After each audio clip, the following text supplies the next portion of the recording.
Buenos días, hermanos. El Salmo 56, versículo 3, dice, en el día que temo, yo en ti confío.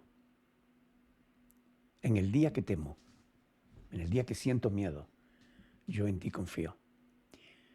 ¿Quién no ha temido alguna vez?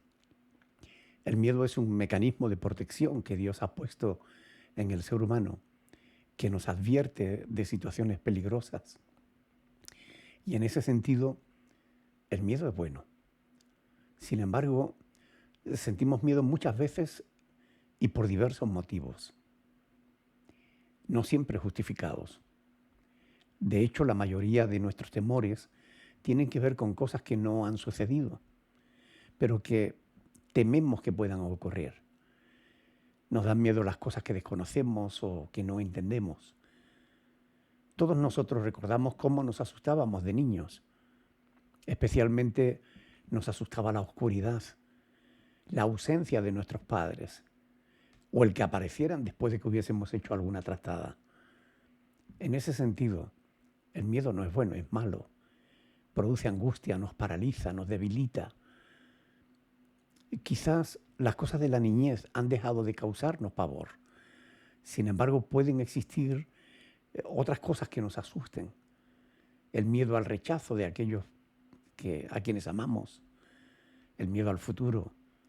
A no tener lo suficiente para la subsistencia. Especialmente sentimos miedo cuando podemos perder algo, sobre todo la vida.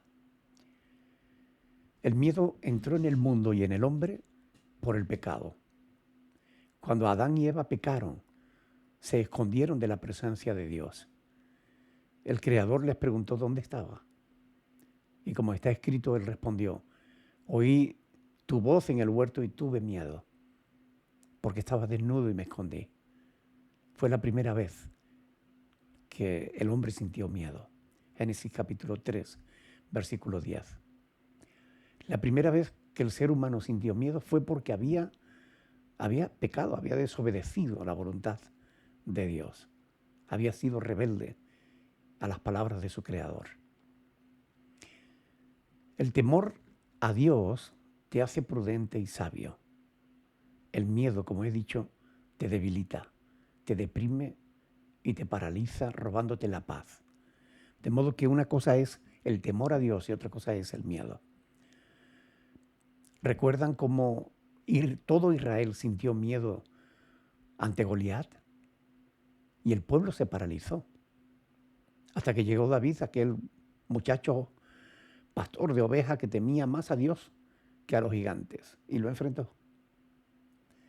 El miedo no tiene nada que ver con el temor a Dios. El temor a Dios es el respeto que sentimos por aquel que nos creó y nos amó por encima de todo. El temor a Dios te acerca a Él. El miedo te aparta, te aleja.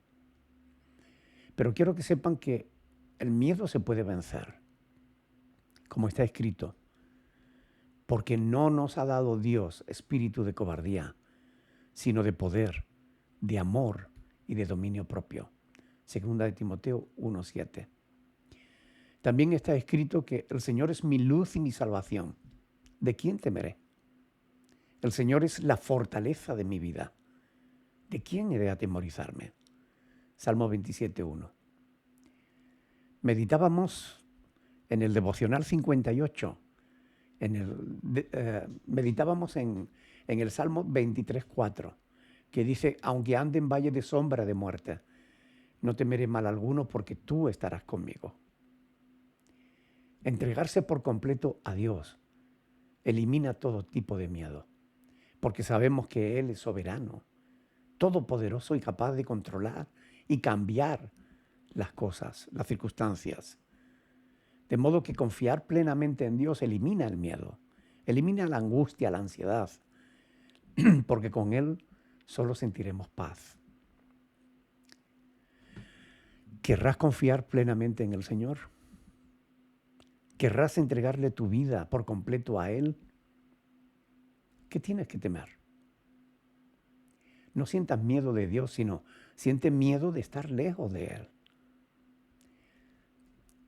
Hermanos, que el Señor os ayude, bendiga y haga sentir esa paz que sobrepasa todo entendimiento, hoy y siempre, en el bendito nombre de nuestro Señor Jesucristo.